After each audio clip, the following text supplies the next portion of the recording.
Welcome to our channel. Get ready for a collection of incredible stories that will send shivers down your spine. If you love mystery and horror, don't forget to like this video and subscribe to the channel. It really helps us bring you more thrilling content. Now, turn off the lights, get comfortable, and let's dive into the stories. Outside the window, the dry bursts of automatic rifle fire crackled, and a couple of underbarrel grenades went off. It was the bunker men who were killing the second wave of metamorphs. A metamorph is such a creature that can pretend to be any living creature. The main thing is that it should correspond to its considerable initial size. Thus appeared predatory scolopendras, wasps, and other evil, the size of a school bus. There was a rumble of profanity. A large fighter named Rails, armed with a handheld machine gun, fought off a particularly populous creature that looked like a mutated honey-eater. Explosions boomed again, and the fight was hot. The printer failed to make his way to Victory Avenue. He was driven into this post-Soviet 9-story building by an aerial attack of 6-winged gargoyles when they literally swooped down from the low-hanging leaden clouds. Of course, these mutants were not birds for a long time, and where such birds could be found in the past life? Exactly, nowhere. There was nothing like them before. And now there is. These creatures and their kind, have taken over the entire planet. Specifically, these beasts, once birds, at the first encounter, caused consternation, a desire to fall on the spot, and uncontrollable panic. Old people said that this is how angels used to be depicted in rage, with 6 wings, and shining swords in their hands. The gargoyles had no swords, of course, but they had clawed paws capable of tearing the metal of car plating, and they had hands. Of course, not exactly hands, but some appendages that grew accidentally in the uncontrolled transformation of unfortunate creatures, but which literally inspired awe-inspiring terror. That was why so many experienced fighters had died in the first few days. No one had expected it to be so terrifying in the new, altered world. The printer considered himself lucky. Not only had he managed to dodge the attack from the sky, but later, while he was still here, in this dark and damp entranceway, while he was running up here to the 7th floor in search of an open apartment, he had not fallen into Aunt Lisa's jelly. It was enough to step once in the boiling and bubbling with gastric juice living creature, which looked like sour milk, and it was often enough to lose a foot or even a leg. And it didn't matter at all what shoes were on at that moment. Aunt Lisa liked all dishes. In such cases, it helped to react quickly. If you have time to throw off the shoes, then really lucky to get away with only the loss of a shoe. It was good that this creature could exist only in such derelicts and almost never appeared in other places. Any air movement had a devastating effect on it, especially if this movement was supplemented by a change of temperature and sunlight. The printer crawled carefully along the wall to the window opening, where a broken, dirty, gray dusty pane of glass was sprawled with cobwebs. He peered through it, trying to get a glimpse of the street. The battle had shifted farther away and to the left, into the ruined neighborhood of ancient Krushcheviks. The machine gun bursts had become faintly discernible and were now less frequent, and there were almost no grenade explosions. And it was not clear to him who had won in the end. He desperately wanted to believe it was the men. He moved away from the window, got to his feet, still wary and not straightening to his full height, and walked toward the exit. Had to barricade the door. Good thing it was steel in this apartment, for which he thanked Providence more than once. Darkness was falling fast. In the new world, because of the depleted ozone layer, night fell very quickly. Knowledgeable people said that when mankind was defending itself against the coming apocalypse of the 12th year, they launched the entire available arsenal of nuclear weapons into the sky. A desperate move. The world government hoped to defeat the Mayan prophecies. But it didn't. 2112, the year the last civilization on planet Earth died, and after it, nothing would be born here. He pushed the heavy cabinet that stood in the hallway closer to the front door. It wasn't a bad way to keep himself safe for a long time. The heavy furniture didn't yield well to his pressure, crawling over the dirty floor with a grinding sound, leaving uneven scratches. He imagined, or so he wanted to think, that the floor used to be laminate, but now there were only some pathetic patches of it, stained with some greasy, shiny substance. The printer didn't want to think what it might have been before, couldn't allow the thought into his mind that it was the remains of people who had lived here in the past. The front steel door drove at him, slowly, unhurriedly. But afterward, because it had been improperly misaligned, it slowly began to close again. An irritated growl sounded behind it. The printer froze on the spot, and even his breathing, which had been hitherto confused from exertion, tried to equalize, exhaling and inhaling in portions. With his right hand he reached for his belt holster, in which the blued barrel of the PL was weighty. He loved that gun for its casual accuracy, especially after equipping it with a silencer and a collimator sight. He rarely used the rifle that hung behind his back, and it wasn't clear what kind of creature was trying to visit him. The door was pushed open again, and the door slid inward. The ugly head of a ghoul, or as they said in the underground bunker 5B, freak. This thing used to be a human, but under the influence of poison places and poisonous water, lost its human form, turning into a living dead. Usually these creatures fed on carrion, because their slow metabolism did not allow them to move quickly and realize active hunting. But this property was well compensated by almost eternal life and the ability to survive after losing most of their body. It was like this: a creature devoid of its lower half from the waist down crawled into the room. Across the floor, behind the freak, brown vines stretched its empty entrails, wetly smearing the cold concrete of the entryway. The creature was pathetic, feeble, apparently he hadn't had food for quite some time. And now the goose was out of luck, the dead man had chosen the wrong apartment. The printer returned his gun to its holster and held the door open, but not to let the guest in politely. He hooked it with the toe of his boot, giving the withered body a fair amount of acceleration. The dead man flew down into the space between the stairwells, sometimes hitting the steel railing. And then they rumbled, giving the picture of the flying stump of a former human a fair share of surprises. And after that, the freak, not controlling the flight that was ending his life, crashed into the jelly of Aunt Lisa with a slurping sound. The substance, shapelessly spread on the concrete steps, did not take long to rise up, enveloping the living dead person with its stomach, or whatever it had. And the freak didn't scream. In his goggle eyes you could see only a lack of understanding, not pain or fear. What once dead must remain dead. The printer closed the door. On the second attempt he overcame the heavy cupboard, which would not budge. Now he could have a bite to eat, to pass the time before the night was over. He went to the window once more, now unashamedly, at full height, but still pressing himself against the concrete walls. He looked out. A blind, milky moon peeked through the faded shroud of clouds like the waves of a tidal ocean, providing light only to make it clear that it had not gone anywhere in the sky. He looked closely, below, where the sidewalks had once been sidewalks, but now the shapeless plaques clogging the city's veins were accumulating concrete, eerie unnatural curled shadows swarmed about. With long fingers, claws and a mouth dotted with hundreds of fine teeth at the parting. Nagels are the harbingers of death. When one saw them, it was always a sign of imminent trouble. He stepped away from the window just in case, not that he had much fear of being seen, but God protects the careful. He went into the bathroom, got some dry fuel, and lit it, hiding the flame at the far end of the deep tub.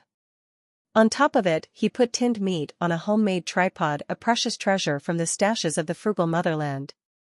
From the backpack, he took out breadcrumbs taken from the same stash, lard, pigs raised in their bunker, and a bottle of clean drinking water. The latter had become a rarity, and therefore he kept it with great care. He decomposed himself and began to eat, chewing everything thoroughly. Thoughts came to him. People got the dates wrong. Perhaps, having deciphered the Mayakan signs incorrectly, or maybe, having voiced the wrong numbers on purpose. They were afraid of the 12th year. So they wrote 2012, hoping to cheat fate. But no. In fact, the end of the world came much later. 100 years later. Exactly after mankind, having played enough with wars, calmed down and directed all its energy to the study of space. When cancer and deadly pandemics were finally conquered. That's when, as if that's all humans were expected to do, the mega plume of the demon might, Chicxulub, burst. It was once an impact crater that wiped out all life on the planet. Now, scientists speculated, having moved from Bruno Garbage, the igneous rocks found an outlet on the Yucatan Peninsula. The explosion was truly colossal. Clouds of hot ash covered the sky across the planet, and the two continents immediately adjacent to the supervolcano collapsed into continental plates, which are now freely drifting themselves in the world's oceans. How many people died then no one took to counting, but in the first days after the disaster, it was assumed that no less than 60% of the total population of the planet, of which up to 90% from both Americas. But that was not the worst of it. The main thing began after the ash settled. A black oily liquid came out of the Chicxulub crater, which many experts among the survivors recognized as oil. But it wasn't oil. This essence was a sample of preserved life. This is how the Earth revived itself after the next cataclysm, reproduced living beings from the preserved storage tanks. This time the planet wanted to get rid of the parasitic phenomenon of people. The liquid squeezed out by the Earth was quickly absorbed into the soil and water, infecting everything and everyone with its contents. Birds, fish and animals, easily poisoned, mutated into incredible creatures that had one goal: to exterminate mankind. They attacked humans, in the air, in the water and on the ground. So man launched nuclear missiles. Man was determined to stay alive and continue the population. The extermination of the mutants went like clockwork. It seemed so at the time. But afterward, humans began to become infected. And then came the catastrophe: the infected became converts, transforming into dangerous and evil creatures endowed with reason. They were called Kshatriyas, and the essence carrying the poison of transformation, blood of Marduk, in honor of the mad god who wanted to destroy the world. 25 years passed after these events. The printer finished his meal and began to prepare for bed. He needed a good night's sleep before tomorrow's arduous task, for which he had been preparing for almost a week, and for which he had planned a diversionary maneuver to get a group of scouts to the surface and spent a lot of ammunition to clear the exit of monsters. He needed to get into the city's central digital vault and find the one folder that held the recorded messages of the vanished Mayans. Outside, a creature roared wildly and there were sounds of chitinous shells being broken through. The Nagels were lucky, they had gotten their dinner, but someone was unlucky, he was about to be eaten. He blew out the flame on a briquette of dry fuel, spread his camping cloak on the concrete floor, and lay down on it, covering himself with the free half and putting the soft part of his backpack under his head. He fell asleep quickly. And that was just one chilling tale, but we're not done yet. Get ready, because the next story might be even more terrifying. A quiet and peaceful evening. I just came home from work, tired as hell. I had a little fight with a driver in the morning, had to visit my bosses at lunchtime, and at the end of the working day I was still a little late. A few cups of tea and a hot bath helped a little to remove all the negativity accumulated during the day. The 6th cup was already counted. I settled down modestly near the window, watching the night life of our village. Tomorrow is Friday, we can relax a little. Moreover, there's no sleep in any eye, so I'll sit until I pull myself to the bed. Car headlights flickered outside the window, and occasionally silhouettes of people appeared under the light of lanterns. Winter was gradually receding, giving spring a chance to open up. Rare dirty snowdrifts formed sometimes bizarre figures. The snowmen, the lucky ones still left, looked like bizarre creatures. Pretty soon they will melt, and only twiggy arms and button eyes will be left. Everything is quite peaceful, even peaceful. I feel that sleep is slowly coming. I was just about to go to bed when suddenly something caught my attention. Or rather, someone, the silhouette of a wheelchair user. He was slowly wheeling along the houses, looking seriously in front of him. I wondered where he was going.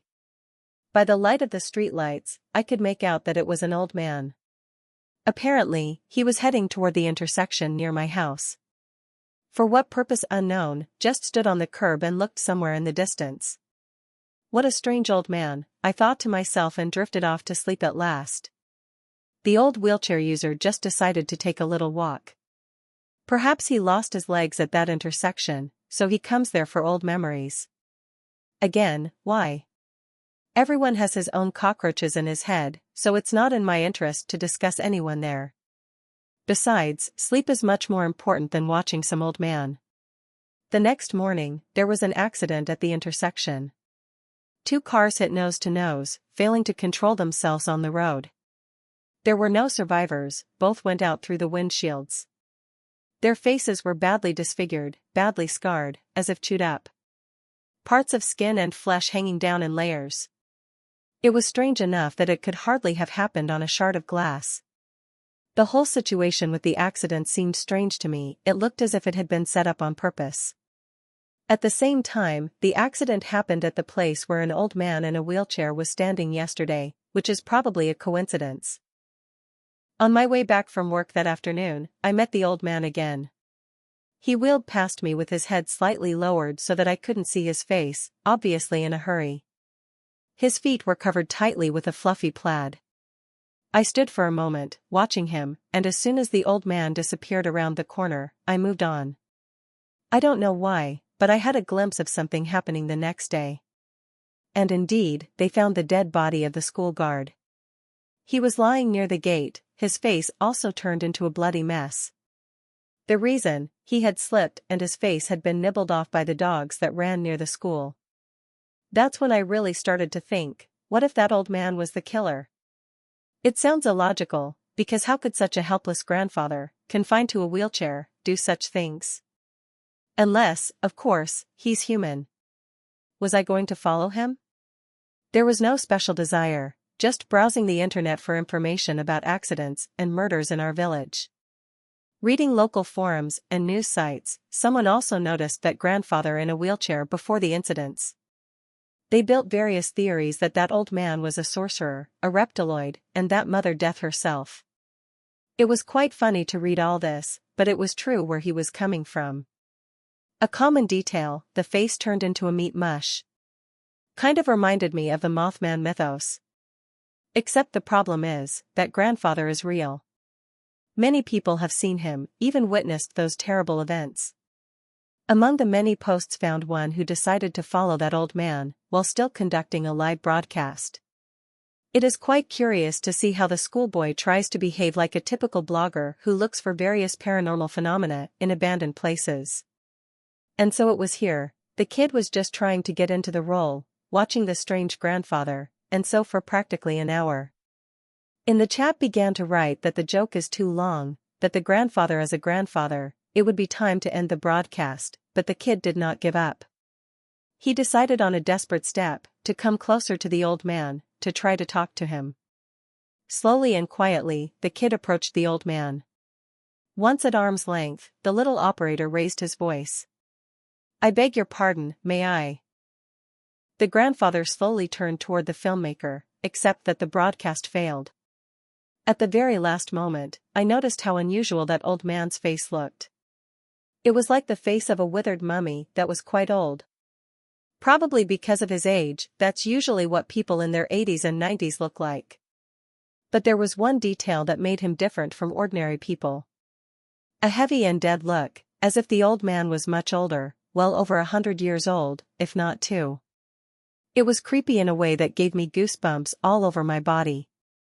He seemed to look into his very soul, knowing that more than one pair of eyes was watching him. The thought flashed through my mind that the grandfather in the wheelchair might be visiting me too. You could say I disturbed his peace, too. I don't believe in mysticism, most likely that broadcast was actually a setup, but for some reason I was wary of that grandfather. At times, when I caught him on the street, I tried to take detours to avoid his eyes. Every day, the number of tragic events was growing. Everyone literally freaked out, rumors about the mysterious grandfather in a wheelchair became more and more. Someone even organized a hunt for him, but the success did not end. Grief hunters then found dead. Over time, few people dared to leave the walls of their home. Only the brave went out, still not believing in what was happening around my grandfather. I was one of the latter. I still hadn't realized that grandfather wasn't human. I didn't want to take it seriously. As long as it doesn't affect me personally, I'll go to work, to the store, and just for walks as usual. It would have gone on like that for a long time if it hadn't been my turn. On my way home from work, an old man blocked my way. He was staring at me intently, but due to the darkness of my eyes, I couldn't see him. I passed by, then the grandfather reached me again, blocking my path again. A shiver ran through me. Suddenly I was curious to know who he really was. I plucked up courage and carefully approached him. "Good evening," my voice sounded not so confident, slightly trembling from fright. "Do you need something? And may I ask who you really are?" The old man looked at me with a heavy gaze. His lips stretched slightly in the semblance of a smile. He slowly lifted the plaid.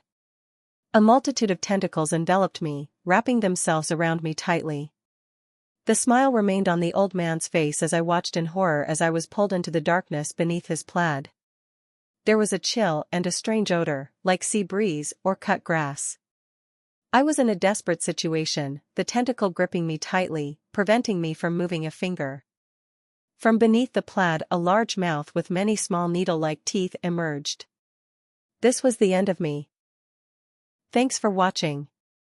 Like and subscribe to the channel. Until next time.